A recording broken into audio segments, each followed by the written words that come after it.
Bara svona líðanin eftir hennan leik? Bara, þreyta auðvitað og en ríkalega ánægður að hafa klárað þetta. Bara erfiður leikur, erfitt að ná miklu fórskoti á móti svona liði, spila hægt, eru öflugir á boltanum en fengu þá þó í að gera nokkuð mistök en bara ógeðslega ánægður. Hvað finnst þér svona, eru þið bara ósigrandi, finnst ykkur það? Nei, ekki þannig, við erum samt bara kokki og byrjum virðingu fyrir verkefninu, fyrir andstæðingnum, mikla og maður verður líka að vera með svolítið svona urgency maður má ekki fara of langt með það en við erum bara fókuseraðir og að fíla þetta eins og stemmingin akkurat núna en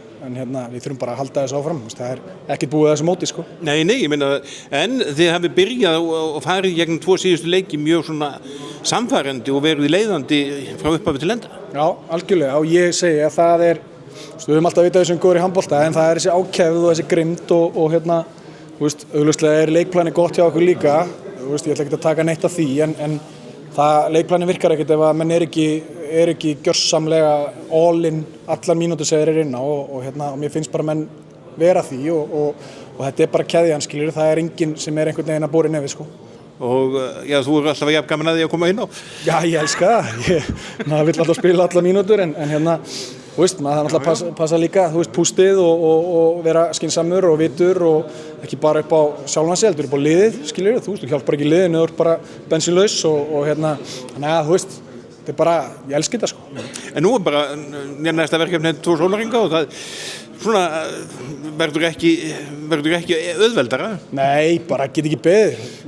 hlakka ekkert smá til að mæta Króatum og þeirra heimavelli og Dagur og þetta bara ógeðslega töff hvernig þetta sett upp einhvern veginn fyrir okkur og við erum bara þvílíkt svona, spenntir og klárir í þetta og bara til lukkan